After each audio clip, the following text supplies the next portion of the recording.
Before we begin the story, let us know where you're watching from by leaving a comment below. If you enjoy this video, don't forget to like and subscribe. Have a wonderful day. Enjoy the story, everyone. Los Angeles International Airport, 7:32 a.m. Sofia Martinez adjusted her backpack strap for the 10th time in 5 minutes, her hazel eyes nervously scanning the crowded LAX terminal. First time flying alone for a serious job, first time leaving California at 26, and of course, it had to be on the day LA traffic decided to pay special tribute to the roadway apocalypse. Flight 847 to New York. Boarding at Gate B23 echoed through the speakers. Gate B23? Where the heck is Gate B23? Sofia shot down the corridor, dodging hurried executives and families, loaded with luggage. Her bright teal Converse, a relic from her I'm going to conquer the world college phase, squeaked against the polished floor as she mentally calculated. 5 minutes to get there, +5 for the line, plus tonk. The impact was so violent that Sofia felt her teeth rattle, her backpack flew, spilling notebooks, pens, and, embarrassingly, a pack of tampons that gracefully slid to the feet of a man in a suit. "I'm so sorry," Sofia began, but stopped when she looked up. The man in front of her was ridiculously handsome, like Netflix movie protagonist handsome. Perfectly styled chestnut hair, green eyes that seemed stolen from an emerald forest, and a suit that probably cost more than the rent on her Venice Beach apartment. And he was looking at her with the most arrogant expression Sofia had ever seen. "You could at least watch where you're going," he said, his voice carrying a slightly New York accent and poorly disguised irritation. Sofia blinked, still a bit dazed. I was running because you West Coast people always show up late and then expect the world to adapt to your chill timeline," he interrupted, bending down to pick up the tampon pack with 2 fingers, as if it were radioactive. "Here's your item." The realization hit like a piano falling from the 10th floor. "West Coast people," Sofia repeated, feeling heat rise up her neck. "Look here, you ridiculous, stuck-up jerk. I don't know who you think you are, but passengers on flight 847 to New York. Final boarding call at Gate B23. Sofia froze. "Darn." The man raised a perfectly groomed eyebrow. "Flight 847? What a coincidence." He lifted his own Italian leather briefcase. "Maybe we should continue this charming conversation on board. I'd rather sit next to a crying baby," Sofia muttered, hastily gathering her things. At least crying babies don't make up excuses for their complete lack of punctuality. Sofia turned to face him, eyes flashing. "You know what? You're exactly the kind of person that gives East Coast people a bad name. Arrogant, pretentious, and probably never worked a day in your life for anything you have." His smile turned dangerously slow. "Interesting theory. It's not a theory. It's an observation. Let me guess. Daddy paid for college, got the job through connections, and now you walk around thinking you're better than everyone else. Are you finished? I haven't even started." Sofia shoved the last notebook into her backpack with more force than necessary. "People like you are the reason this country is so divided. You think being born with a silver spoon gives you the right to treat others like garbage?" The man was quiet for a moment, studying Sofia's flushed face with an unreadable expression. "You don't know absolutely anything about me," he said finally, his voice low and controlled. "I know more than I need to know. Final call for flight 847. Gate B23 will be closed in 2 minutes. Sofia cursed under her breath and shot toward the gate, leaving behind the mysterious man and his irritating arrogance. 40 minutes later, settled in seat 14 amperes, Sofia finally managed to relax. The flight was smooth. She'd gotten a window seat, and, best of all, there was no sign of Mr. Ridiculously Arrogant anywhere. Maybe he'd missed the flight. Maybe there was poetic justice in the world. "Excusez-moi, miss." Sofia looked up from the book she'd been pretending to read for the last 20 minutes. A blonde flight attendant smiled politely. "Would you mind coming with me? We have an upgrade to business class for you." "Upgrade?" Sofia blinked. "But I didn't ask for. Courtesy of the company. You're Sofia Martinez from Pinnacle Solutions, correct?" Sofia nodded slowly. It was strange, but who was she to refuse a better seat? 5 minutes later, settled in the luxurious business class, Sofia was starting to feel like Cinderella at the ball when she heard a familiar voice. "Champagne, Mr. Thornton." Sofia slowly turned in her seat and felt her stomach plummet to her feet. 2 seats ahead, raising a crystal glass with a smile that mixed amusement and revenge, was the man from the airport. "Thank you," he said to the flight attendant without taking his eyes off Sophia. "And please ask my new colleague to join me. We have a lot to discuss." Sophia's world collapsed in slow motion. "Colleague, Mr. Thornton?" Sophia swallowed hard, her hands trembling slightly as she connected the dots. Ethan Thornton, CEO of Pinnacle Solutions. Her new boss, the man she had just called a ridiculous, stuck-up jerk. "Looks like," Ethan said, raising his glass in a sarcastic toast, "we're going to be very close colleagues. Miss Martinez." Sophia closed her eyes and sighed deeply. "This can only happen to me." Pinnacle Solutions, Manhattan office. Monday morning. Sophia stood in front of the gleaming glass skyscraper, her reflection staring back at her like a deer caught in headlights. The Pinnacle Solutions logo seemed to mock her from the chrome facade, and she could swear she heard the universe laughing. 3 days. She'd had 3 whole days to mentally prepare for this moment since the flight from nowhere. 3 days to craft the perfect apology, to figure out how to salvage her career before it even started. To maybe, just maybe, convince Ethan Thornton that she wasn't completely insane. Instead, she'd spent those 3 days stress-eating Ben and Jerry's and rehearsing resignation speeches in the mirror of her tiny Manhattan sublet. "You can do this," she whispered to herself, adjusting her blazer for the 20th time. "He's just a person, a very successful, very attractive, very powerful person who you insulted in the most public way possible. But still just a person." The lobby was a testament to modern American corporate design. Clean lines, natural light, and enough marble to build a small monument. Sophia approached the reception desk, where a woman with perfectly styled hair and a smile that could power Times Square greeted her. "Good morning. You must be Sophia Martinez. I'm Chloe, Mr. Thornton's assistant." Chloe's enthusiasm was infectious. But Sophia caught something else in her tone: pity, amusement. "Welcome to Pinnacle Solutions." "Thank you," Sophia managed, her voice slightly shaky from nerves. "Mr. Thornton asked me to bring you straight up to his office when you arrived." Chloe's smile faltered just a bit. "He's eager to meet with you." Eager. That was one way to put it. The elevator ride to the 45th floor felt like ascending to her execution. Chloe chatted pleasantly about company benefits and office culture. But Sophia's mind was elsewhere, specifically replaying every terrible thing she'd said to her new boss in vivid, mortifying detail. "Ridiculous. Stuck-up yerk. Never worked a day in your life. Silver spoon." The elevator dinged, and Sophia's stomach dropped to somewhere around the 30th floor. "Right this way," Chloe chirped, leading Sophia down a corridor lined with floor-to-ceiling windows overlooking Central Park. "Mr. Thornton's office is just..." "Chloe." The voice stopped Sophia dead in her tracks, deep, controlled, and unfortunately familiar. Ethan Thornton stood in the doorway of a corner office that was roughly the size of Sophia's entire apartment. He was wearing a different suit, charcoal this time, with a crisp white shirt that made his green eyes even more striking. His chestnut hair was perfectly styled, and he looked like he'd stepped out of a Fortune 500 magazine spread. "Miss Martinez," he said, his tone professionally neutral, right on time. Sophia's mouth went dry. "Mr. Thornton, please, come in." He stepped aside, gesturing toward his office. "Chloe, hold my calls for the next hour." "Of course, sir." Chloe shot Sophia a look that was equal parts sympathy and curiosity before disappearing down the hallway. Sophia followed Ethan into his office, trying not to gawk at the stunning view of Manhattan spread out below them. The office was impeccably decorated, modern furniture, expensive art, and a wall of awards and accolades that spoke to years of success. "Please, have a seat," Ethan said. Settling behind his massive desk, Sophia perched on the edge of a leather chair that probably cost more than her car, clasping her hands in her lap to keep them from shaking. They stared at each other for a long moment, the silence stretching between them like a taut wire. "So," Ethan said finally, leaning back in his chair, "this is awkward." Despite everything, Sophia felt a small laugh escape her lips. "That's one way to put it. I have to say, Miss Martinez, in 15 years of running this company, I've never had a new employee call me a ridiculous, stuck-up jerk before even knowing who I was." Sophia's cheeks burned. "About that, I'm curious," Ethan continued, studying her with those impossibly green eyes.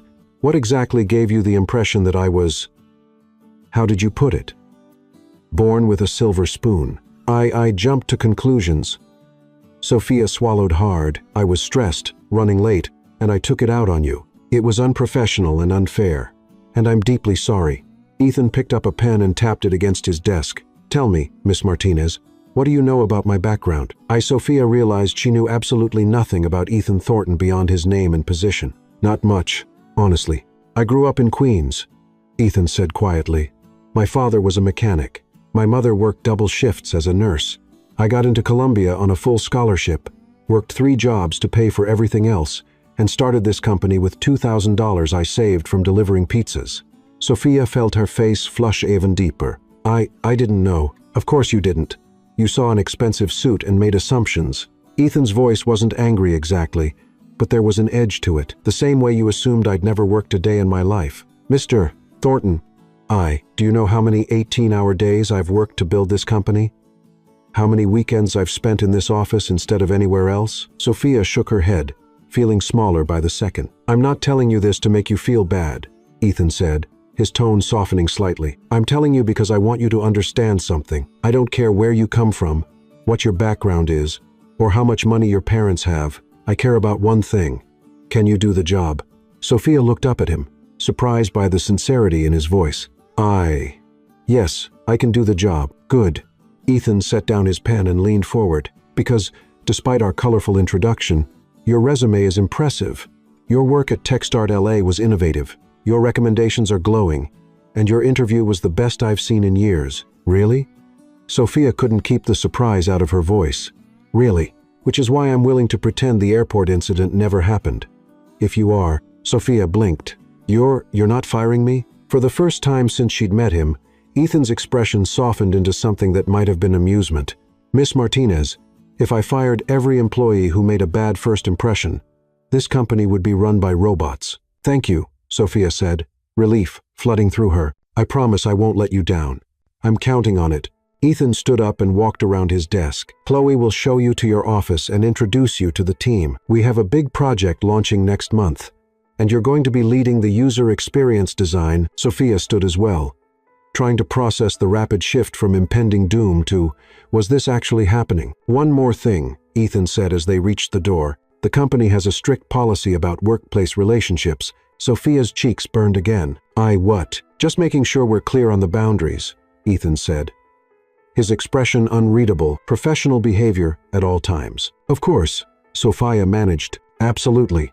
Ethan opened the door and called out, "Chloe, please show Miss Martinez to her office." As Chloe appeared with another bright smile, Ethan turned back to Sophia. "Welcome to Pinnacle Solutions, Miss Martinez. I look forward to working with you." Sophia shook his offered hand, trying to ignore the way her pulse jumped at the contact. "Thank you, Mr. Thornton. I won't disappoint you." "I'm sure you won't," Ethan said, and, for just a moment, Sophia could have sworn she saw something warmer than professional courtesy in his eyes. As Chloe led her away, Sophia caught Ethan watching her through his office window, his expression thoughtful. Maybe this job wouldn't be the disaster she'd imagined after all. But, as she settled into her new office, which had an amazing view of the city and was bigger than her entire college dorm, Sophia couldn't shake the feeling that Ethan Thornton was far more complicated than she'd initially thought, and that scared her almost as much as it intrigued her. Pinnacle Solutions. 3 weeks later, Sophia stared at her computer screen, the cursor blinking mockingly in the empty presentation slide.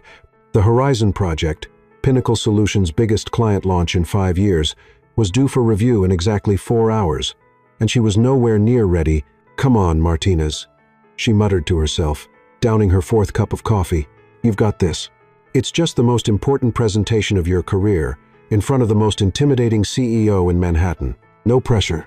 The open plan office buzzed with its usual Monday morning energy around her, but Sophia felt like she was in a bubble of panic. Her team had been working around the clock for 3 weeks. And, while the user interface design was solid, something was missing, that spark that would make Ethan Mr. Thornton actually impressed, rather than just professionally satisfied. Rough morning? Sophia looked up to find Lucas Rivera, the lead developer, approaching with 2 cups of coffee and a sympathetic smile. Lucas had been her lifeline since day one. Funny, brilliant, and completely immune to office politics. "Define rough," Sophia said, accepting the coffee gratefully. "On a scale of mild turbulence to engine failure at 30,000 feet, I'm somewhere around oxygen masks have deployed." Lucas laughed, settling into the chair across from her desk. The Horizon presentation? The Horizon presentation, Sophia confirmed. I've redesigned the user flow 6 times. And it's still not right. There's something missing, but I can't figure out what. Maybe you're overthinking it, Lucas suggested. Sometimes the best solutions are the simplest ones. Before Sophia could respond, a familiar voice cut through the office chatter. Good morning, everyone. Sophia's head snapped up to see Ethan walking through the office, his usual confident stride carrying him between the desks. He was wearing a charcoal gray suit today, and his chestnut hair was slightly mussed, as if he'd been running his hands through it. Morning, Mr. Thornton, several voices called out. Ethan nodded in acknowledgement, but his eyes found Sophia's across the room. For just a moment, their gazes locked, and Sophia felt that familiar flutter in her chest that she'd been trying to ignore for 3 weeks. Miss Martinez, Ethan said, approaching her desk. How's the Horizon project coming along? It's progressing, Sophia said quickly, minimizing the empty slide on her screen. I'll have everything ready for the 4 review. I'm sure you will, Ethan said, but Sophia caught something in his tone. Was that doubt? Actually, I wanted to discuss some adjustments to the timeline. Sophia's stomach dropped. Adjustments? My office. 10 minutes, Ethan said, then turned to Lucas. Rivera, I'll need you there, too. We might need to pivot the development approach. As Ethan walked away, Sophia felt her carefully constructed confidence crumble. Lucas gave her a reassuring pat on the shoulder. Hey, it's probably nothing, he said. Maybe he just wants to move the deadline up. Or maybe he's realized I'm completely in over my head, Sophia muttered. 10 minutes later, Sophia found herself back in Ethan's corner office, this time with Lucas beside her and a conference table covered in project documents. Ethan was pacing behind his desk, his usual composed demeanor showing cracks of frustration. I just got off the phone with Horizon Enterprises, Ethan said without preamble. They're concerned about the user experience flow. Apparently, their CEO tried the beta version and found it unintuitive. Sophia's heart sank. Unintuitive. Her exact words were, confusing and unnecessarily complicated, Ethan said, finally stopping his pacing to look at both of them.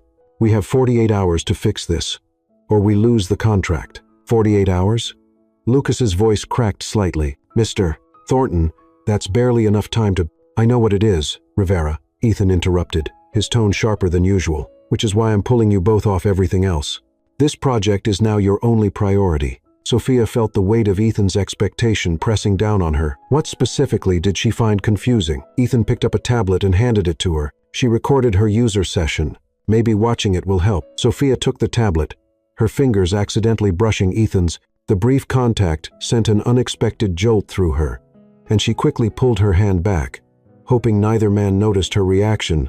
I'll review this and get back to you with solutions, Sophia said, her voice steadier than she felt. Good, Ethan said, but his green eyes lingered on her face. Sophia. The use of her first name caught her off guard. Yes? I know this is a lot of pressure, especially for someone new to the team, but I hired you because I believe in your abilities. Don't let doubt cloud your judgment. Sophia felt her cheeks warm at the unexpected encouragement. Thank you. I won't let you down. I know you won't, Ethan said, and for a moment, the professional mask slipped, revealing something warmer underneath. Lucas cleared his throat. Should we get started? Yes, Ethan said. The moment broken. Keep me updated every 4 hours. And, Lucas, make sure Miss Martinez gets whatever resources she needs. Will do. Boss. As they headed for the door, Ethan called out. She turned back, heart hammering. Yes? Try not to drink yourself to death on coffee. You're no good to anyone if you're vibrating out of your skin. Despite the stress, Sophia found herself smiling. I'll try to limit myself to a reasonable amount of caffeine. Good, Ethan said, and Sophia could have sworn she saw the ghost of a smile on his lips. Back at her desk, Sophia dove into the user session recording, with Lucas looking over her shoulder. Watching the Horizon CEO navigate through their interface was like watching a slow-motion car crash. Oh no, Sophia whispered as the CEO clicked the wrong button for the 3rd time. Yeah, that's not good. Lucas agreed. She's trying to access the dashboard, but our navigation is sending her to the settings menu. The whole flow is backwards. Sophia realized, her designer brain suddenly clicking into gear. We're thinking like developers, not users. Look, she's trying to complete tasks in the order that makes sense to her, but we've organized everything by technical function. Lucas nodded slowly. So, We need to reorganize the entire interface around user goals, not system architecture. Exactly. Sophia felt the first spark of genuine excitement she'd had all morning. But that means rebuilding basically everything. In 48 hours, Lucas added grimly. In 48 hours, Sophia looked at the clock. 11:30 a.m. Then she looked at Lucas, who was already rolling up his sleeves. You thinking what I'm thinking? Lucas asked. Pizza, energy drinks, and no sleep until Wednesday. Sophia said, I was thinking more like Chinese food. But yeah, same general idea. Let's do this, Sophia said, pulling up a fresh design file. Time to save the Horizon project. What followed was the most intense 36 hours of Sophia's professional life. She and Lucas barely left the office, surviving on takeout and determination. The cleaning crew found them passed out at their desks Tuesday morning, surrounded by empty coffee cups and crumpled design printouts. By Tuesday evening, they had a completely reimagined interface that flowed like a story rather than a technical manual. Sophia's eyes were bloodshot, and her hair was held up with 2 pencils, but as she clicked through the new user flow, she felt a surge of pride. This is it, she whispered to Lucas, who was debugging the last few functions. This is what was missing. It's beautiful, Lucas agreed, his voice hoarse from exhaustion. Intuitive, clean, elegant. The Horizon CEO is going to love it. Sophia glanced at the clock. 8:47 p.m. The presentation was scheduled for 9 a.m. Tomorrow. One more run-through? She asked. One more run-through, Lucas confirmed. As they clicked through the interface for the 20th time, Sophia became aware of a presence behind them. She turned to find Ethan standing there. His tie loosened and his sleeves rolled up. How long have you been standing there? Sophia asked. Long enough to see what you've built, Ethan said, his voice quiet with something that might have been awe. Sophia, this is incredible. Really? Sophia felt her heart leap. Really? Ethan stepped closer, his eyes on the screen. May I? Sophia nodded, scooting her chair aside so Ethan could take the mouse. She was acutely aware of his proximity, the way his cologne mixed with the faint scent of coffee and late-night work. Ethan clicked through the interface with the focused intensity Sophia had come to recognize as his CEO mode. But, as he navigated the redesigned flow, she watched his expression shift from professional evaluation to genuine surprise. You completely restructured the user journey, he said, glancing at her. This isn't just a design change. You reconceptualized the entire product philosophy. The original design was thinking like engineers, Sophia explained, her exhaustion making her bolder than usual. But users don't think like engineers. They think like humans. Ethan turned to look at her fully, and Sophia suddenly became aware of how close they were sitting. She could see the flecks of darker green in his eyes, the way his hair fell slightly over his forehead. This is exactly what Horizon Enterprises needs, Ethan said softly. Sophia, you might have just saved the company's biggest contract. We saved it, Sophia corrected, gesturing to Lucas. I couldn't have done the technical implementation without. She turned to find Lucas's chair empty and a note on the desk. Gone home to sleep. You two can handle the final review. Great work, team. Sophia felt her cheeks burn.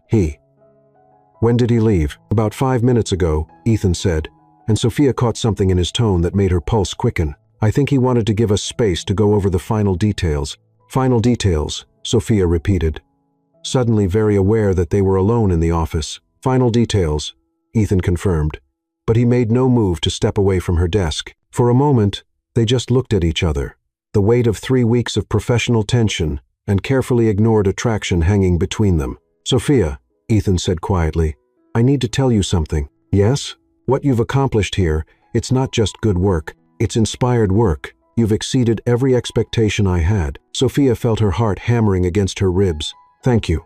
And Ethan paused, seeming to wrestle with something. I need you to know that this has nothing to do with your performance review. What has nothing to do with your performance review? Instead of answering, Ethan reached out and gently tucked a strand of Sophia's hair behind her ear. The gesture was so tender, so unexpected, that Sophia felt her breath catch. You have a pencil in your hair, Ethan said softly, his fingers still near her cheek. 2 pencils, actually, Sophia whispered. 2 pencils, Ethan repeated, and Sophia could have sworn his voice was rougher than usual. They were definitely going to kiss. Sophia could feel it in the way Ethan's eyes dropped to her lips, in the way the air between them seemed to thicken. And then Ethan's phone rang. They sprang apart like teenagers caught by their parents, Ethan fumbling for his phone while Sophia tried to remember how to breathe. "Thornton," Ethan answered, his voice carefully controlled. Sophia couldn't hear the other side of the conversation, but she watched Ethan's expression shift back to professional mode. "Yes, I'll be there in 20 minutes, Ethan said. "No, reschedule the morning meeting. We'll need to present to Horizon at 10 instead of 9. He hung up and turned back to Sophia.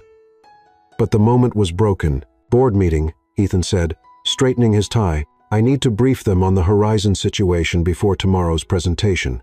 "Of course," Sophia said, trying to ignore the disappointment in her chest. Ethan gathered his jacket but paused at the door. "Sophia." "Yes?" "Get some sleep. Tomorrow is going to be a big day." "I will," Sophia promised. "And Sophia." "Yes?" "Thank you for everything." After Ethan left, Sophia sat alone in the quiet office, staring at the interface they'd built together. Her reflection looked back at her from the black screen, and she could still feel the ghost of Ethan's touch on her cheek. Tomorrow's presentation would make or break the Horizon project. But as Sophia finally packed up her things and headed home, she couldn't shake the feeling that something much more important than a business contract was hanging in the balance. The question was, what were they going to do about it? Pinnacle Solutions. Wednesday morning, Sophia stood in the ladies' room mirror at 8:30 a.m., trying to make herself look like someone who hadn't spent the last 48 hours living on coffee and determination. The concealer was doing its best to hide the dark circles under her eyes, but there was only so much makeup could accomplish. "You can do this," she whispered to her reflection, adjusting her navy blazer for the 100th time. "It's just a presentation to the CEO of Horizon Enterprises and the entire Pinnacle Solutions Board of Directors and your boss who you almost kissed 12 hours ago." Her phone buzzed with a text from Lucas. "Presentation looks perfect on the main screen. You're going to kill it. Try not to actually die of nerves first. Your favorite developer." Sophia smiled despite her anxiety. Lucas had arrived at 7 a.m. to make sure all the technical elements were flawless. Bless his caffeinated soul. Another text popped up, this one from her sister Isabella back in LA. "Mom made me promise to tell you she's lighting a candle for your big presentation. Also, she wants to know if your boss is single. I told her to focus on the career thing first. Good luck, sis." Sophia laughed, feeling some of the tension ease from her shoulders. Her family might be 3,000 miles away, but they were definitely with her in spirit. She checked her watch. 8:45 a.m. The presentation was scheduled for 10 a.m., which gave her just enough time to do one final run-through and maybe consume one more strategically timed cup of coffee. Sophia gathered her courage and headed for the elevator. Riding up to the executive conference room on the 47th floor, the morning Manhattan skyline stretched out beyond the floor-to-ceiling windows, and for a moment, she allowed herself to feel proud of how far she'd come. The conference room was already bustling with activity. Lucas was at the main console, running through the presentation slides with the focused intensity of a NASA mission control specialist. Chloe was arranging materials at each seat, her usual cheerful efficiency tinged with the nervous energy that preceded big meetings. And Ethan was standing at the head of the table, reviewing notes with the kind of concentrated focus that made Sophia's heart do complicated things. He looked up as she entered, and, for just a moment, Sophia saw something warm and encouraging in his green eyes before his professional mask slipped back into place. "Good morning, Sophia," he said, his voice carefully neutral in front of the staff. "Ready for this?" "As ready as I'll ever be," Sophia replied, setting her laptop down at the presentation station. "Mr. Thornton," Chloe interrupted. "The Horizon Enterprises team just arrived. They're in the lobby with security." Ethan nodded. "Bring them up.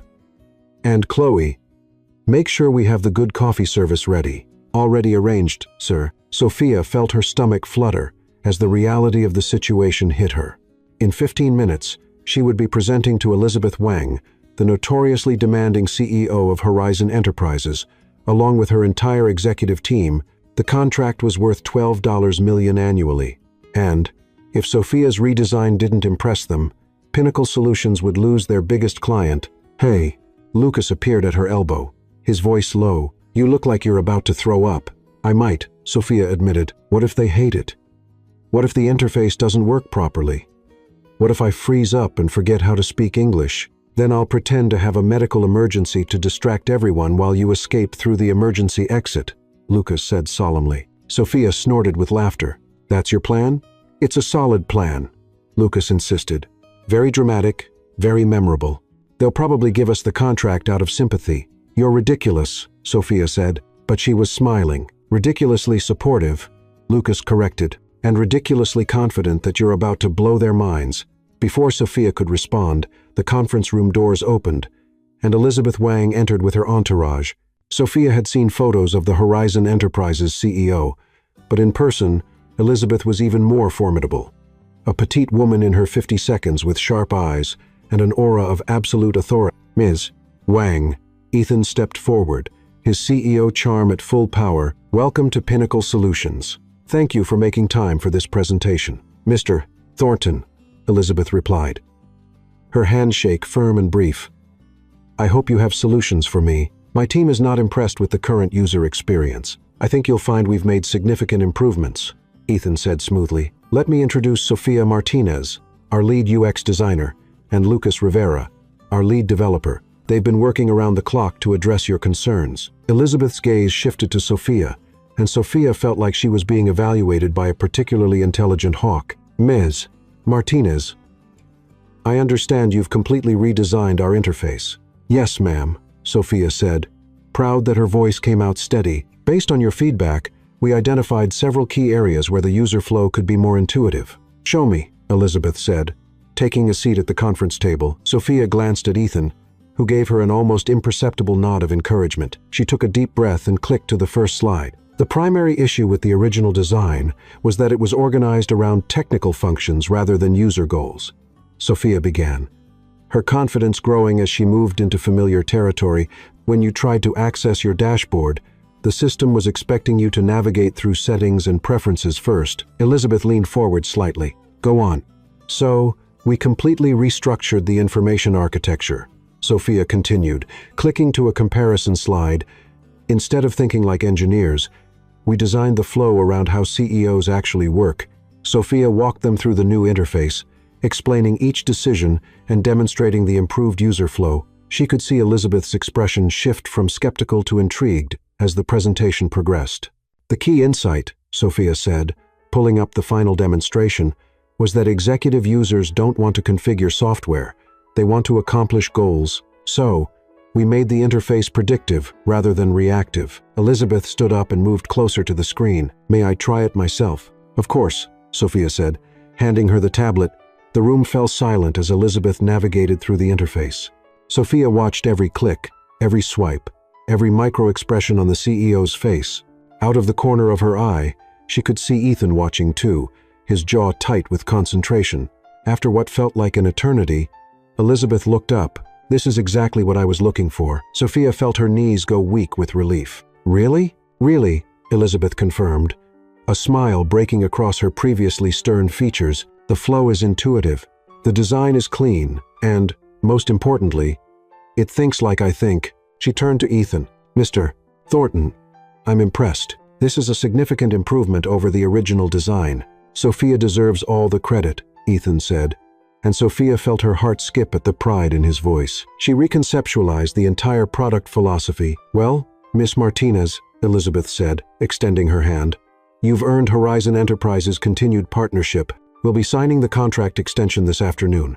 The room erupted in quiet congratulations and relieved laughter. Sophia shook Elizabeth's hand, still hardly believing it was real. There is one thing, Elizabeth added, and Sophia's stomach clenched.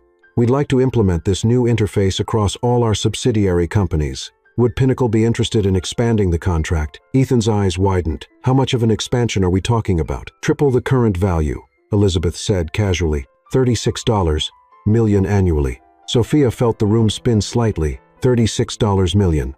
She just helped land a $36 million contract. We'd be very interested, Ethan said, and Sophia had never seen him look so genuinely pleased. After the Horizon Enterprises team left, the conference room buzzed with celebratory energy. Board members shook Sophia's hand. Lucas was practically bouncing with excitement, and Chloe was already on the phone arranging a company-wide celebration.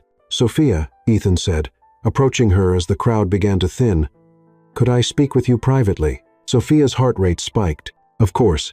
Ethan led her to his office, closing the door behind them. The sudden quiet felt intimate after the chaos of the morning.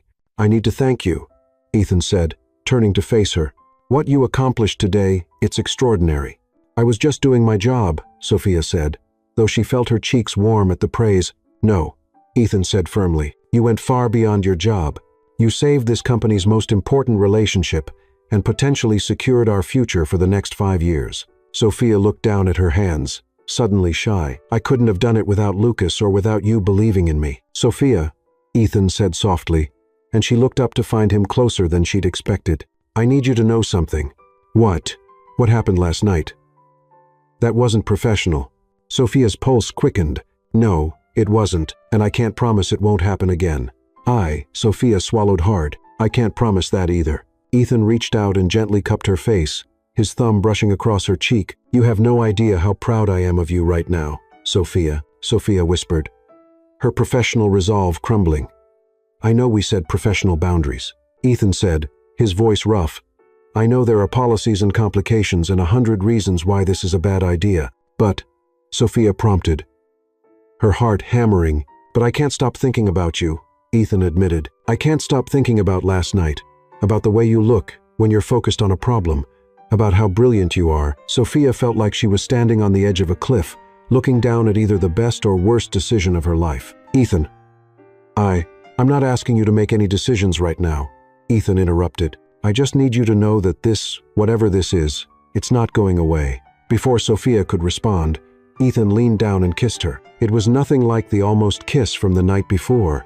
This was deliberate, confident, and absolutely devastating. Sophia's hands found their way to Ethan's chest, feeling the steady beat of his heart beneath her palms. When they finally broke apart, both breathing hard, Sophia felt like her entire world had shifted. "That was definitely not professional," Sophia said, her voice shaky. "Definitely not," Ethan agreed, his forehead resting against hers. "We should probably talk about this," Sophia said. "We should," Ethan confirmed, "but not here. Not in the office. Are you asking me out, Mr. Thornton?" Ethan's smile was soft and genuine. "I'm asking you to have dinner with me, Sophia, somewhere we can talk without worrying about board meetings and project deadlines." Sophia looked into his green eyes and saw something she'd never expected to find in her intimidating CEO. Vulnerability, hope, something that looked remarkably like love. "Okay," she said softly. "Okay, I'll have dinner with you." Sophia smiled. "But I have one condition." "What's that?" "We don't talk about work at all." Ethan laughed, and Sophia realized it was the first time she'd heard him laugh without any reservation. "Deal. Though I have to warn you, I'm not that interesting when I'm not being a CEO. I find that hard to believe," Sophia said. "We'll see," Ethan said, stepping back reluctantly. "There's a little Italian place in the village that makes the best carbonara in the city. Are you free tonight?" "I think I can pencil you in," Sophia said, trying to sound casual despite the fact that her heart was doing gymnastics. "Good," Ethan said, his hand finding hers. "Because I have a feeling this is going to be much more interesting than any board meeting." As Sophia headed back to her desk, she felt like she was walking on air. She'd landed the biggest contract in company history, proven herself as a designer, and somehow managed to capture the attention of the most fascinating man she'd ever met. Her phone buzzed with a text from Lucas. "Saw the boss walk you to his office. Please tell me you're not getting fired after your moment of triumph." Sophia typed back, "Definitely not getting fired. We'll explain later. But, Lucas, I think I'm in trouble." "Good trouble or bad trouble?" Sophia looked toward Ethan's office, where she could see him on the phone, probably already planning the expansion project. When he caught her looking, he smiled and gave her a small wave. "The best kind of trouble," Sophia typed back. As she settled back into her work, Sophia couldn't shake the feeling that today had changed everything. The Horizon project was just the beginning. She had no idea what came next. But, for the first time in her life, she couldn't wait to find out. The afternoon flew by in a blur of congratulations, contract negotiations, and celebration planning. Sophia found herself stealing glances at Ethan throughout the day, catching him looking back more often than not. Each shared look sent electricity through her veins. At 5:30 p.m., as the office began to empty, Sophia's phone chimed with a text from Ethan. "Pick you up at 7. I promise I won't be late this time." Sophia smiled, typing back, "I'll be ready. And, Ethan, thank you for everything. Thank you for being extraordinary. See you tonight." As Sophia packed up her things, she reflected on how much had changed in just 4 weeks. She'd gone from calling Ethan a ridiculous, stuck-up jerk to falling for him completely. She'd proven herself professionally, found her place in New York, and somehow landed the most incredible opportunity of her career. But, more importantly, she'd found something she hadn't even known she was looking for. Someone who saw her potential and believed in her dreams. Tonight would be their first real date, away from the pressures of the office and the complications of their professional relationship. Sophia had no idea what the future held, but she was finally ready to find out. After all, the best adventures always began with a little turbulence. Greenwich Village, Wednesday evening. Sophia stood in front of her tiny closet, wearing only a towel and a look of complete panic. Every outfit she owned was either too casual, too formal, too work-appropriate, or too, I'm trying way too hard to impress my billionaire boss. This is ridiculous, she muttered, pulling out a black dress for the 4th time. It's just dinner with Ethan, who kissed me in his office after I landed a $36 million contract. Her phone rang, and Isabella's face filled the screen via FaceTime. Please tell me you're calling with outfit advice and not to cancel, Isabella said without preamble. Because I've been refreshing my phone all day, waiting for updates about your presentation and your mysterious hot boss. The presentation went amazing, Sophia said. Propping the phone against her mirror, we got the contract. Actually, we got 3 times the original contract. That's incredible. I'm so proud of you, Isabella squealed. And the boss situation? Sophia felt her cheeks heat up. He kissed me and asked me to dinner tonight in about an hour. Isabella's eyes went wide. Sophia Elena Martinez, you buried the lead. He kissed you? How was it? Was it amazing? Are you freaking out? Of course you're freaking out. Look at your face. I'm not freaking out, Sophia lied, holding up the black dress. I'm just processing. What about this one? Tu funeral. Isabella said immediately. What about that blue wrap dress you bought for cousin Sophia's wedding? The one that makes your boobs look fantastic. Sophia rifled through her closet. I don't know if I want to go full boob display on the first date. It's not a first date. It's a we've been dancing around each other for a month and finally admitted our feelings date. Isabella corrected. There's a difference. Trust me. Wear the blue dress. Sophia found the dress and held it up. It was a deep sapphire blue that brought out her eyes, with a flattering wrap style that was sexy without being obvious. You're right, Sophia admitted. This is perfect. I'm always right about fashion, Isabella said smugly. Now tell me everything about this kiss while you get ready. Sophia slipped into the dress, trying to find words for what had happened in Ethan's office. It was intense. Like, I literally forgot how to breathe for a minute. Good intense or scary intense? Good intense, Sophia said, applying mascara with shaky hands. Really, really good intense. Isabella, I think I'm falling for him. Hard. Honey, from what you've told me about the past month, you already fell. You're just finally admitting it. Sophia paused, mascara wand halfway to her lashes. Is it crazy? I mean, he's my boss. He's probably worth more money than I'll see in my lifetime. We come from completely different worlds. Sophia. Isabella's voice was gentle. Remember when you were 8 and you wanted to enter that art contest but convinced yourself you weren't good enough? Yeah, but, and remember what happened when Mom finally made you submit your drawing anyway? Sophia smiled despite her nerves. I won first place. You won first place, Isabella confirmed. Because you're talented and brave and amazing, even when you can't see it yourself. This guy would be lucky to have you. When did my little sister become so wise? I learned from the best. Isabella grinned. Now finish getting ready and go knock his socks off, but not literally, because that would be weird. Sophia laughed, feeling some of her nervousness dissolve. I love you, Isa. Love you too. And, Sophia, text me when you get home. I want details. Some details, Sophia corrected. Fine. Some details. The good ones. After hanging up, Sophia finished her makeup and slipped on her favorite heels, the ones that made her feel confident and powerful. She was checking her reflection one last time when her apartment buzzer rang. Her heart jumped into her throat. Ethan was here. Sophia grabbed her purse and jacket, took a deep breath, and headed downstairs. Ethan was waiting on the sidewalk next to a sleek black car, but he wasn't wearing his usual CEO uniform. Instead, he had on dark jeans, a navy button-down with the sleeves rolled up, and a leather jacket that made him look like he'd stepped out of a magazine. His hair was slightly less perfect than usual, and Sophia realized this was the most casual she'd ever seen him. Wow, Ethan said when he saw her, his eyes traveling appreciatively over her dress. You look absolutely stunning. Thank you, Sophia said, feeling her cheeks warm. "You clean up pretty well yourself." Ethan opened the car door for her, and Sophia caught a whiff of his cologne as she slipped past him. "I should probably mention that this isn't my car," Ethan said as they settled into the back seat. "I don't actually drive in the city." "Smart," Sophia said. "I sold my car the day I moved here. Public transportation and the occasional Uber are much more practical." "Exactly," Ethan agreed, then gave the driver an address in Greenwich Village. As they drove through the bustling Manhattan streets, Sophia felt some of her nervousness return. This was surreal, sitting in the back of a hired car with Ethan Thornton, heading to dinner like a normal couple. Except they weren't normal. And they definitely weren't a couple yet. "Penny for your thoughts?" Ethan asked. Sophia turned to find him watching her with those impossibly green eyes. "Just processing, I guess. This morning, I was terrified I was going to lose my job. And now you're having dinner with your boss after landing the biggest contract in company history," Ethan finished. "I can see how that might be a lot to process." "Are you processing too?" Sophia asked.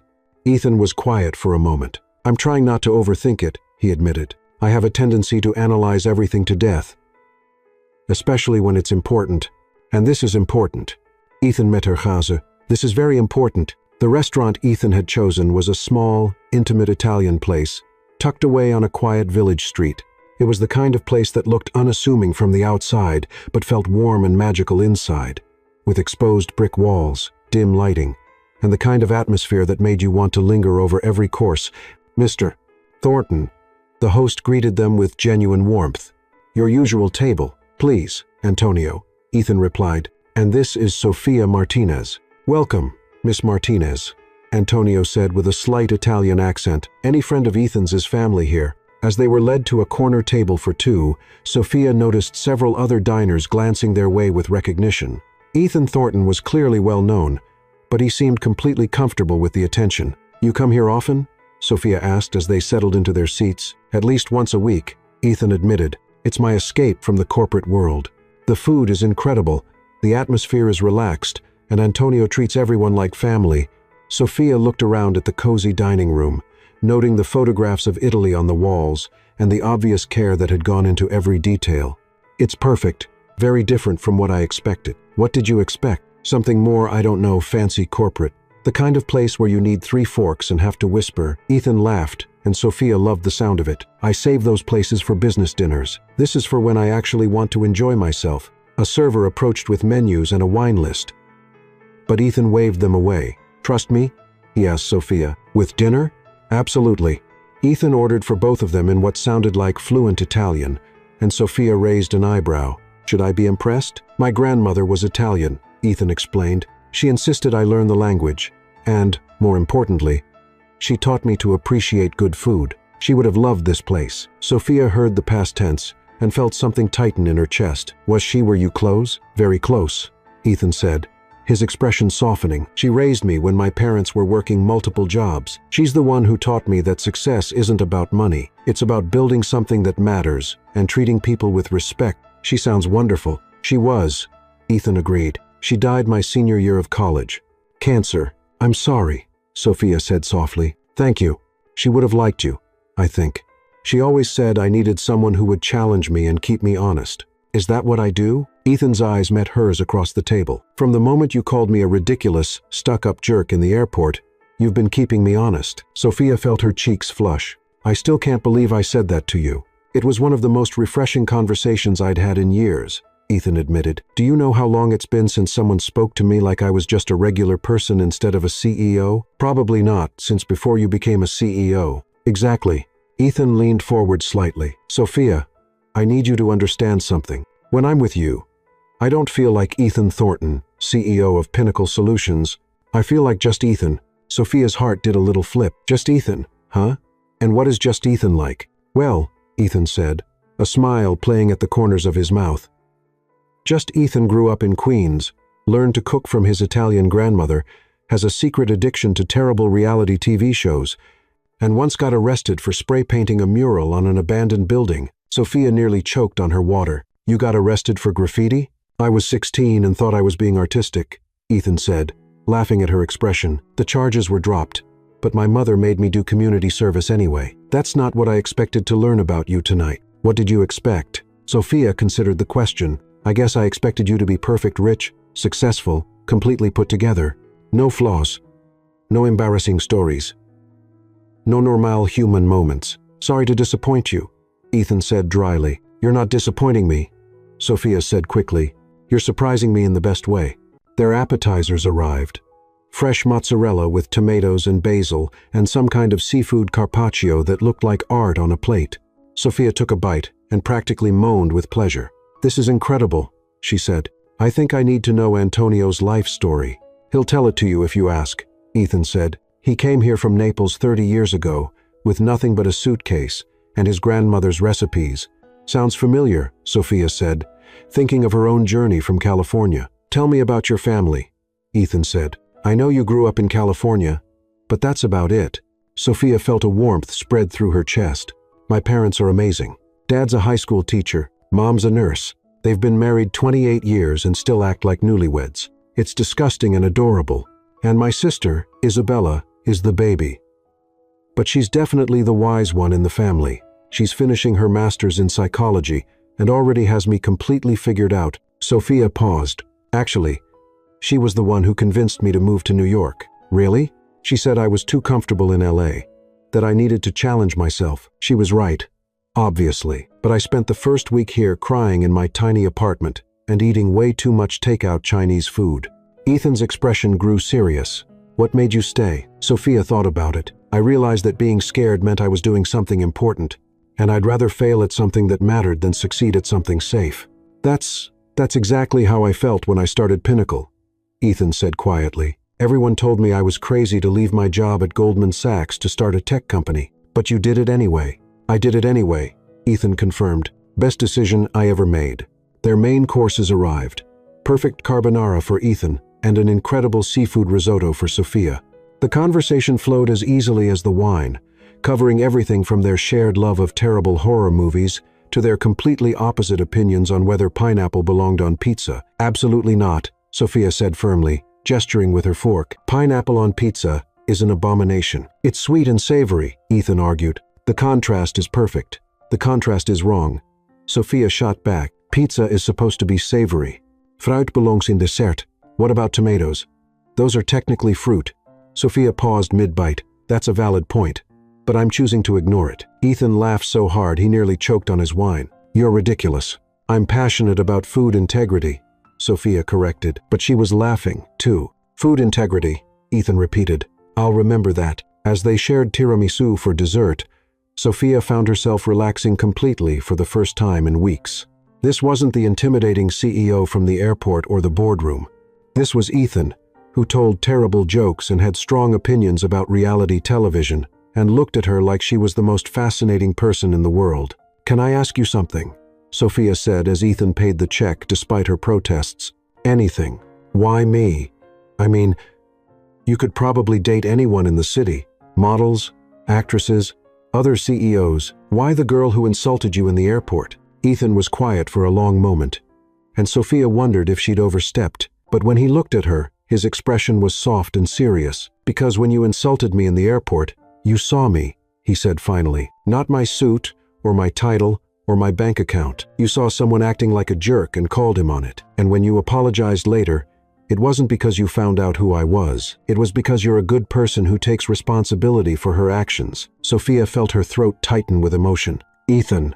And because, Ethan continued, reaching across the table to take her hand, you're brilliant and creative and passionate about everything you do. You make me want to be better than I am. Sophia stared down at their joined hands, overwhelmed by the sincerity in his voice. You don't need to be better than you are. Maybe not better, Ethan amended, but more myself. You make me feel like myself. They walked slowly back to Sophia's apartment, their hands linked, their conversation ranging from work to family to dreams for the future. The October air was crisp but not cold, and the village streets were alive with the energy of a Wednesday night in the city. This is me, Sophia said. As they stopped in front of her building, she felt suddenly nervous again, unsure of the protocol for ending a date with your boss, who you'd kissed earlier that day.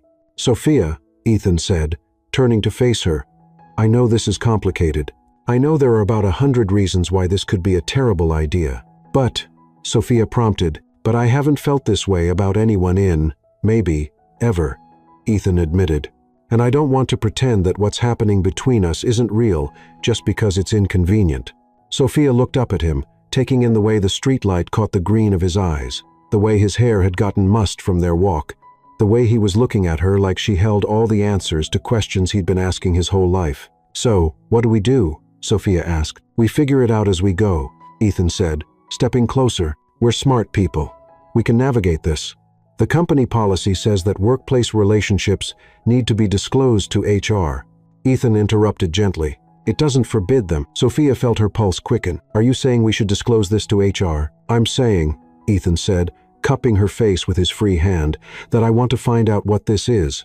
If you do, too." Instead of answering with words, Sophia stood on her tiptoes and kissed him. This kiss was different from the one in his office. Softer, slower, full of promise, rather than desperation. When they broke apart, Ethan rested his forehead against hers. "I'll take that as a yes." "That's a yes," Sophia confirmed breathlessly. "Good," Ethan said, pressing a gentle kiss to her forehead, "because I have a confession to make." "What?" "I've been wanting to do this since the moment you told me off in the airport." Sophia laughed, feeling light and happy and terrified all at once. "That's terrible timing." "The worst," Ethan agreed, "but worth the wait." "What happens now?" Sophia asked. "Now?" Ethan said, stepping back reluctantly. "I go home and try not to think about how beautiful you look in this dress. And tomorrow we go back to work and pretend we're capable of being professional." "Are we capable of being professional?" Ethan's smile was wicked. "I guess we'll find out." As Sophia watched Ethan's car disappear into the Manhattan traffic, she felt like she was floating. Everything about tonight had been perfect. The restaurant, the conversation, the way Ethan had looked at her like she was something precious and rare. Her phone buzzed with a text as she climbed the stairs to her apartment.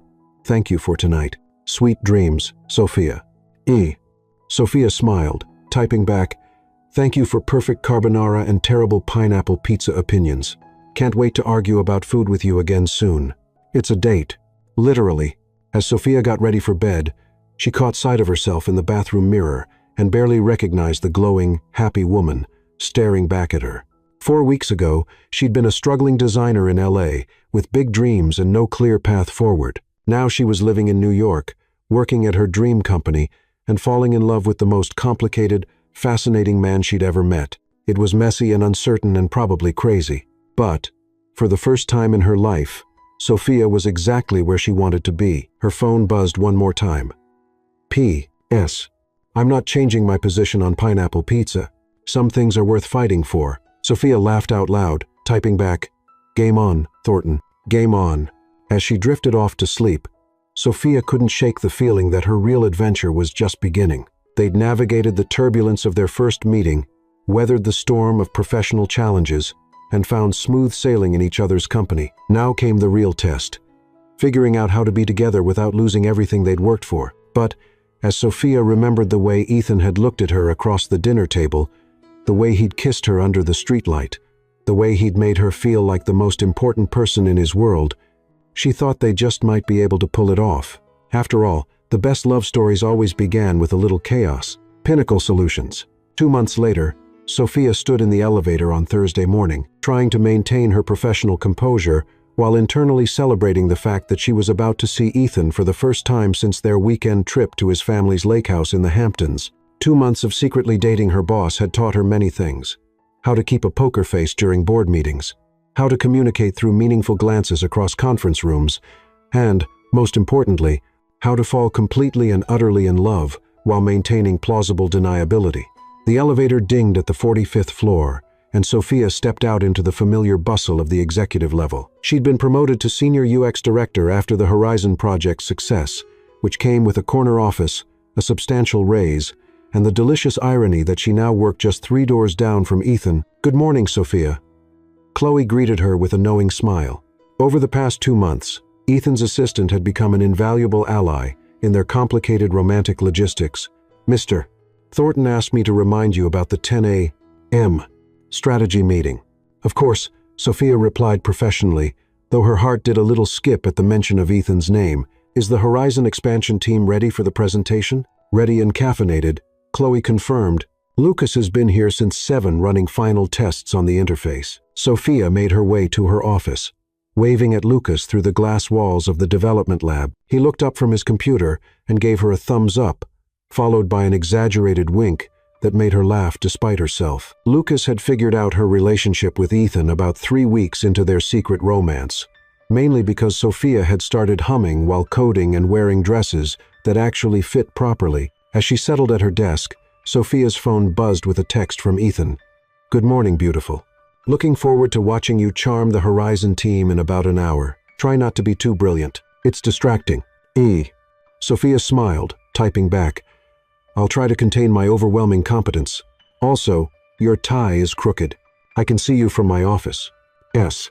She looked up to see Ethan through his office window, adjusting his tie with a sheepish grin. He caught her watching and blew her a subtle kiss, which made Sophia's stomach do the same butterfly dance it had been doing for 2 months. Their relationship had evolved into something beautiful and complicated and absolutely terrifying. They'd established rules. No obvious PDA at work, no letting personal feelings interfere with professional decisions, and absolutely no discussing their relationship in front of other employees. They'd mostly succeeded, though there had been a few close calls, like the time Ethan had almost called her sweetheart during a board meeting, or when Sophia had to physically restrain herself from kissing him after he'd defended her design choices to a particularly difficult client. The 10 a.m. meeting was in the main conference room, and Sophia arrived to find the Horizon Enterprises team already assembled. Elizabeth Wang looked as formidable as ever, but she smiled warmly when she saw Sophia. "Ms. Martinez," Elizabeth said, standing to shake Sophia's hand. "I have to say, the preliminary results from our beta testing are extraordinary. Our user engagement is up 40% since implementing your interface design." "That's wonderful to hear," Sophia replied, feeling a surge of professional pride. "I'm excited to show you what we've developed for the subsidiary rollout." Ethan entered the room with his usual commanding presence, wearing the navy suit that Sophia had helped him pick out the previous weekend. Their eyes met briefly, and Sophia saw the same mixture of professional respect and personal affection that had become their secret language. "Good morning, everyone," Ethan said, taking his seat at the head of the table. "I believe Ms. Martinez has some exciting developments to share." Sophia stood and moved to the presentation screen, clicking to her first slide. "Over the past 8 weeks, we've been working on scaling the Horizon interface across all subsidiary companies. The challenge was maintaining the intuitive user experience while accommodating the unique needs of each business sector." She walked them through the presentation, explaining how they'd created a modular design system that could adapt to everything from healthcare management to retail logistics.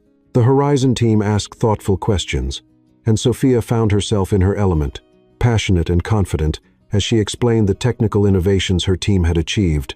"The beauty of this system," Sophia concluded, "is that it grows with your business. As Horizon Enterprises expands, the interface can accommodate new sectors and functionalities without requiring a complete redesign." Elizabeth was taking notes throughout the presentation, nodding appreciatively. "This is exactly what we needed.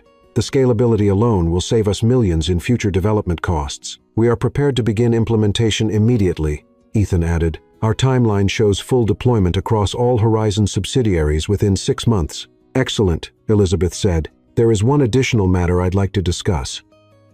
"If you have time." Sophia and Ethan exchanged a glance. Elizabeth's tone suggested something bigger than a simple contract adjustment. "Of course," Ethan said. "Horizon Enterprises is opening a new West Coast headquarters in San Francisco," Elizabeth explained. "We'd like Pinnacle Solutions to design and implement all of our technology infrastructure for the new facility." Sophia felt her heart skip. A West Coast headquarters project would be massive, easily worth $50 million, and requiring months of on-site work. That's a significant project," Ethan said carefully. "What kind of timeline are we looking at?" "We'd need someone to relocate to San Francisco for at least 6 months, possibly longer," Elizabeth said. "Full oversight of the implementation process, liaison with our West Coast team, and ongoing support as we scale up operations." Sophia's stomach dropped. A 6-month relocation to San Francisco would mean leaving New York, leaving Ethan, putting their relationship on hold just when things were getting serious. "It would have to be someone senior," Elizabeth continued. "Someone who understands our systems intimately and can make decisions autonomously." She turned to Sophia. "Miss Martinez, would you be interested in leading this project?" Sophia felt the room spinning slightly. This was the opportunity of a lifetime, a chance to lead a massive project, prove herself on a national scale, and probably earn herself a promotion to VP level. It was everything she'd dreamed of when she'd moved to New York. It was also a nightmare scenario for her relationship with Ethan. That's an incredible opportunity, Sophia managed, her voice steadier than she felt. Could I have some time to consider it? Of course, Elizabeth said. We'd need an answer within the week. But I understand it's a big decision. The meeting continued for another hour, covering logistics and contract details. But Sophia felt like she was underwater. She caught Ethan watching her with a concerned expression, but they couldn't exactly discuss their personal feelings in front of the Horizon team. After Elizabeth and her team left, Sophia found herself alone in the conference room with Ethan. The silence stretched between them, heavy with unspoken concerns. That was unexpected, Ethan said finally. That's one way to put it, Sophia replied, sinking into her chair. Ethan moved closer, his professional demeanor softening. Sophia, this is huge. Leading the Horizon West Coast project would establish you as one of the top UX designers in the country. I know, Sophia said quietly. It's everything I've worked for. But Sophia looked up at him, seeing her own confusion reflected in his green eyes. It would mean leaving for 6 months, maybe longer, and we just figured this out. Ethan sat down beside her, close enough that she could smell his cologne, but far enough to maintain professional appearances if anyone walked in. We did just figure this out, he agreed. And I'd be lying if I said the thought of you being 3,000 miles away doesn't terrify me. So, what do we do? Ethan was quiet for a long moment, and Sophia could practically see him working through the problem with his CEO brain. We don't make any decisions right now, he said finally. We take the week Elizabeth gave us, and we figure out what's best for your career. What about what's best for us? Sophia asked. Ethan said gently, if we're going to work, really work, then we both need to be the best versions of ourselves. That means not letting our relationship hold either of us back from opportunities. Sophia felt tears threatening but blinked them back. You're right. I know you're right. It's just that falling in love is terrible timing. Ethan finished with a rueful smile. The worst timing. Sophia agreed. Sophia Martinez, you are the most talented designer I've ever worked with, Ethan said, his voice soft but firm. If you want this project, I will support you 100%. And if you don't want it, I'll support that too. And if I want it, but also want you? Ethan's expression grew tender. Then we figure out how to make both things work. Before Sophia could respond, Lucas appeared in the conference room doorway, looking between them with barely concealed curiosity. Sorry to interrupt, Lucas said. But, Sophia, the Horizon beta testing results just came in, and you're going to want to see this. Sophia stood up, grateful for the distraction. Good results or bad results? Record-breaking results. Lucas grinned. User satisfaction is at 96%. 96%. Sophia, that's basically unheard of in enterprise software. Despite her emotional turmoil, Sophia felt a surge of professional pride. Really? Elizabeth wasn't kidding about the engagement numbers. The interface you designed isn't just functional. It's actually making people enjoy using corporate software. Ethan stood up too, his CEO mode fully activated. Lucas, I want those numbers compiled into a full report. This is going to be huge for our reputation in the industry. Already on it, boss, Lucas said. Sophia, you're basically famous in tech circles right now. I've already gotten 3 LinkedIn messages from recruiters who want to poach you. Sophia felt Ethan's eyes on her, but she kept her expression professional. That's very flattering. Flattering and well-deserved, Ethan said. Lucas, can you make sure those reports get to the marketing team? I want to start leveraging this success for new client acquisition. Will do, Lucas said, then hesitated. Sophia, can I talk to you for a minute about the technical specifications for the next phase? Sophia nodded, following Lucas out of the conference room. As soon as they were out of earshot, Lucas grabbed her arm. Okay, what's wrong? He demanded. You just got the best user testing results in company history, and you look like someone canceled Christmas. Sophia glanced around to make sure they weren't being overheard. Elizabeth offered me the Horizon West Coast project. Lead position, 6-month relocation to San Francisco. Lucas's eyes widened. Holy crap, Sophia, that's incredible. That's, like, career-making incredible. I know, but Sophia sighed. It's complicated. Lucas studied her face, and Sophia watched as understanding dawned in his expression. It's Ethan, isn't it? You two are really serious. Sophia didn't bother denying it. Lucas had figured out most of their relationship anyway. We're serious. Really serious. And 6 months apart could kill it, Lucas finished. Yeah, I can see the problem. What would you do? Lucas considered the question seriously. Honestly, I'd probably take the job. Sophia, opportunities like this don't come around often. Especially in our industry. You're 26 years old. This could set you up for the rest of your career. But what about love? What about building something real with someone? What about building something real with yourself first? Lucas countered gently. Sophia, you're amazing at what you do. You deserve to see how far you can go. Sophia felt fresh tears threatening. When did life get so complicated? Probably around the time you fell for your billionaire boss, Lucas said with a sympathetic smile. But hey, if anyone can figure out how to have it all, it's you. The rest of the day passed in a blur of congratulations and client calls. Word of the Horizon testing results had spread quickly through the company, and Sophia found herself fielding requests for interviews and speaking engagements. By 6 p.m., she was emotionally and physically exhausted. She was packing up her desk when Ethan appeared in her office doorway. Long day? He asked. The longest, Sophia replied. I feel like I've talked to half the tech industry today. You probably have, Ethan said, closing her office door behind him. Sophia, we need to talk. Sophia's heart clenched. That sounds ominous. Not ominous, Ethan said, approaching her desk. Just important. He sat down across from her, and Sophia could see the internal struggle playing out across his features. I've been thinking about the San Francisco project all day, Ethan said, and I need you to know that whatever you decide, I'm going to support you completely. Ethan, let me finish, he said gently. Sophia, watching you present today, seeing how passionate you are about your work, seeing how talented you are, I realized something. What?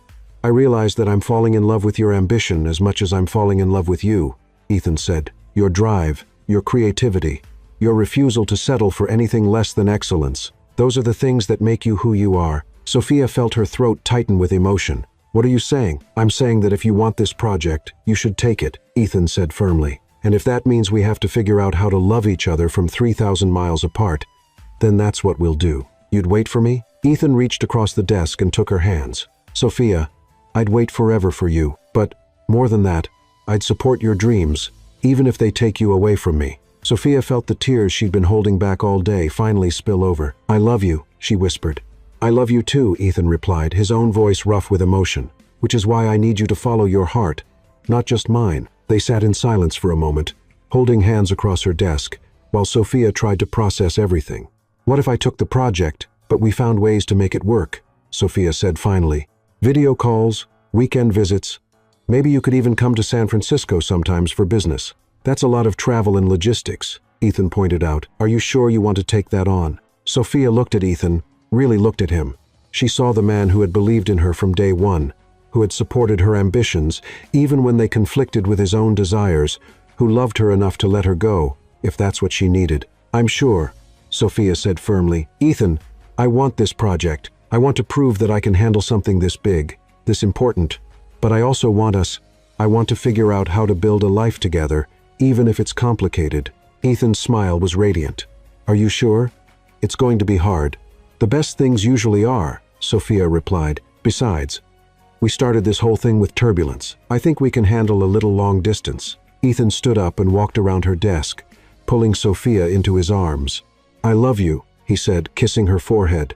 I love you too, Sophia said, standing on her tiptoes to kiss him properly. All of you, the CEO and just Ethan, and everything in between. They were interrupted by a knock on Sophia's office door. They sprang apart just as Chloe poked her head in. Sorry to interrupt, Chloe said with a knowing smile. But, Sophia, there's a call for you from TechCrunch. They want to do a feature article about the Horizon interface. Sophia looked at Ethan, who nodded encouragingly. Take the call, he said. Start building your reputation as the brilliant designer you are. 3 days later, Sophia stood in Ethan's office, holding the signed contract for the Horizon West Coast project. Elizabeth had been thrilled when Sophia accepted, and the terms were even better than expected. A substantial salary increase, equity in the project's success, and a guarantee that she could return to New York as Vice President of Innovation when the project concluded. So, it's official, Ethan said, reviewing the contract terms. 6 months in San Francisco, starting next month. 6 months, Sophia confirmed, though her stomach still fluttered with nerves when she said it. "I have something for you," Ethan said, opening his desk drawer. He pulled out a small wrapped box, and Sophia's heart stopped. "Ethan, if that's what I think it is." "It's not," Ethan interrupted with a laugh. "I mean, not yet. We've been dating for 2 months. Sophia, I'm many things, but I'm not impulsive about marriage." Sophia felt relief and disappointment in equal measure. "Then what is it?" Ethan handed her the box. "Open it." Sophia unwrapped the box to reveal a beautiful necklace. A delicate gold chain with a small airplane pendant, its wings set with tiny diamonds. "Ethan," Sophia breathed. "It's beautiful, I thought," Ethan said, fastening the necklace around her neck, "that you could wear it as a reminder that no matter how far you fly, you've always got a place to land." Sophia felt tears prick her eyes. "I love it. I love you. I love you too," Ethan said, his arms coming around her waist. "And, Sophia, when you come back from San Francisco as Vice President Martinez, I'm going to ask you a very important question." Sophia's heart skipped. "What kind of question?" "The kind that involves a much bigger ring and a very long conversation about our future," Ethan said with a smile. Sophia kissed him then, pouring all of her love and excitement and terror about the future into the kiss. When they broke apart, both breathing hard, Sophia rested her forehead against Ethan's. "I can't wait," she whispered. "Neither can I," Ethan replied. 6 weeks later, Sophia stood in her new San Francisco office, gazing out at the Golden Gate Bridge, while video chatting with Ethan. She'd been in California for 2 weeks, and while the work was exhilarating and demanding, she missed New York and Ethan more than she'd anticipated. "How's the Horizon team treating you?" Ethan asked from her laptop screen. "Like a superstar," Sophia admitted. "Elizabeth introduced me to their board as the interface genius from New York. It was embarrassing and incredible." "You are an interface genius," Ethan pointed out. "How's the project going?" "Ahead of schedule, actually," Sophia said proudly. "The modular system we designed is performing flawlessly. I think we'll complete the initial implementation in 4 months instead of 6. "That's phenomenal, Sophia. I'm so proud of you. I miss you," Sophia said, the words slipping out before she could hold them back. "I miss you too," Ethan replied, his expression softening. "But only 73 more days until your first visit home. You're counting?" Sophia teased, a smile tugging at her lips. "I'm definitely counting," Ethan confirmed. "Lucas printed me a calendar. He's been surprisingly supportive of our long-distance situation." Sophia laughed. "He told me yesterday that I seemed disgustingly happy for someone working 16-hour days." "Are you happy?" Ethan asked, his tone turning serious. Sophia paused to consider the question. She was thriving professionally, respected by her colleagues, and building something extraordinary, yet she was also missing the man she loved and navigating a relationship across 3 time zones. "I'm happy," she said finally. "Exhausted, stressed, sometimes lonely, but happy. This project is everything I dreamed it would be, Ethan, and knowing you're waiting for me, it makes it all worthwhile." "Good," Ethan said, his voice warm, "because I have news that might make things even better." "What kind of news?" Sophia asked, leaning closer to the screen. Ethan grinned. "Pinnacle just landed a major client in Los Angeles. Someone needs to fly out next week to meet with them." Sophia's heart leapt. "Someone?" "Someone who happens to be the CEO and who might have time for a weekend detour to San Francisco," Ethan said with a playful shrug. Sophia squealed, prompting amused glances from her new colleagues nearby. "Really?" she whispered, trying to temper her excitement. "Really," Ethan confirmed. "I'll be there Friday evening. I hope you know some good restaurants." "I know the perfect place," Sophia said, thinking of a cozy Italian restaurant she'd found in North Beach, reminiscent of their first date in Greenwich Village. "I can't wait." "Sophia," Ethan said, his voice softening. "I love you. I'm proud of you, and I can't wait to see what incredible things you achieve out there." "I love you too," Sophia replied, her heart full. "All of you, even when you're 3,000 miles away." That evening, Sophia strolled along the San Francisco waterfront, Ethan's airplane necklace glinting in the light of the setting sun. She reflected on how much her life had transformed in the past 6 months. From an unemployed designer to a senior director leading a $50 million project across the country, she thought of Ethan, likely working late in his Manhattan office, counting down the days until they could reunite. She thought of their future, uncertain but brimming with potential. Sophia had learned that love wasn't about avoiding turbulence, It was about finding someone worth weathering the storms with, someone who supported your dreams, even when they led you in different directions, and who celebrated every milestone of your journey. Her phone buzzed with a text from Ethan. "Just booked my flight to San Francisco. Can't wait to see you in 5 days. Sweet dreams, my brilliant, beautiful girl." Sophia smiled, typing back. "Can't wait to show you my new city. Fair warning, I'm going to hug you for approximately 3 hours straight when you land. Yes, I'm counting on it. Love you. Love you, too. Always." As Sophia headed back to her apartment, she realized that somewhere between the airport confrontation and the San Francisco sunset, she'd found exactly what she'd been searching for. A career that challenged her, work that mattered, and a love that made everything possible. The future was uncertain, filled with flights, video calls, and cross-country logistics. But it was also radiant with possibility, and Sophia couldn't wait to see where their next adventure would lead. After all, the best love stories weren't about smooth sailing. They were about finding someone worth navigating the beautiful chaos of life with, one flight at a time. Pinnacle Solutions. 6 months later, Sophia stood in the Pinnacle Solutions boardroom, officially accepting her promotion to Vice President of Innovation. Ethan was at the head of the table, his smile proud and professional, but Sophia could see the personal joy in his green eyes. "Congratulations, Vice President Martinez," Ethan said formally, though his voice carried a warmth that made Sophia's heart flutter. "Thank you, Mr. Thornton," Sophia replied, equally formal, but with a secret smile. As the meeting adjourned and people filed out, Sophia found herself alone with Ethan for the first time since returning from San Francisco the previous week. "So," Ethan said, loosening his tie slightly, "Vice President Martinez, how does it feel?" "Terrifying and exhilarating," Sophia admitted. "I still can't believe I pulled off the Horizon project." "I can," Ethan said, stepping closer. "You're extraordinary, Sophia. You always have been." Sophia felt her cheeks warm. "Flattery will get you everywhere, Mr. Thornton." "I'm counting on it," Ethan said with a grin, "because I have something I need to ask you."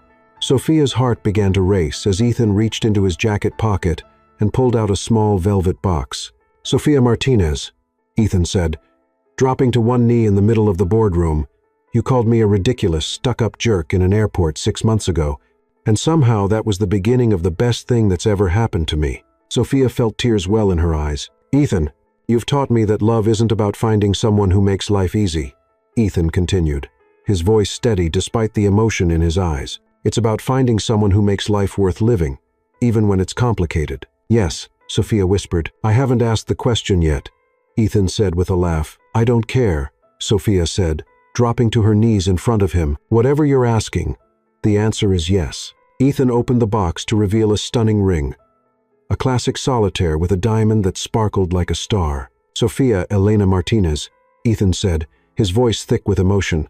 "Will you marry me? Will you build an amazing, chaotic, beautiful life with me?" "Yes," Sophia said, throwing her arms around his neck.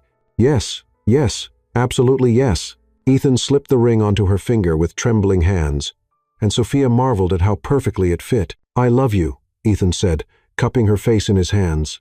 "I love your ambition and your talent and your terrible opinions about pineapple pizza." "I love you too," Sophia replied, laughing through her tears. "All of you. Even your questionable taste in pizza toppings." They kissed then, right there in the boardroom where they'd had their first professional meeting, where Sophia had proven herself, where Ethan had learned to see her not just as an employee, but as a partner, in every sense of the word. When they finally broke apart, Sophia looked down at her ring, then up at Ethan's face, radiant with happiness. "So," Sophia said, settling into Ethan's arms, "what's our next adventure going to be?" "I was thinking," Ethan said, pressing a kiss to the top of her head, "we could start with planning a wedding, and then maybe we could travel the world, designing interfaces for international clients, building a company together." "Together," Sophia repeated, loving the sound of it. "Together," Ethan confirmed, "through every bit of turbulence, every smooth patch, every adventure that comes our way." Sophia looked around the boardroom, reflecting on how far they'd come.